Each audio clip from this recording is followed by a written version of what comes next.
Assalomu alaykum hammaga. Bizda yangi devor mebel olmos kelganmiz. Buloq boshi mefeyiga. Xo'p, bu yerda arzon variantda devor mebel tayyorlaymiz. 3,5 metrlik joy. O'zlarini eski shkaflari bor, shundan ham foydalanamiz. Sekin ko'rsatib boraman. Korpus qismimiz tayyor bo'ldi. O'rta polkali ikkita chekka shkaf bo'lyapti.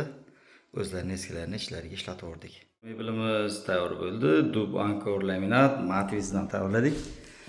İçki qismlari 100% o'zlarini eski shkaflarning ichki qismiga ishlatib yubordik. Ikkita chekka garderob, o'rtasi polkali bo'ldi. Orqasiga DP ishlatdik. Oq DPni urib tashladik, o'sha eshigi rangi chiqmaydigan holatda. Xo'p, razmeri 3,60 ga balali 2,75 joy, narxi 4,3 million so'mga mana shu holatda tayyor bo'ldi. Qanaqa chiqdi? Fikr mulohazalarni kommentariyada kutib qolamiz.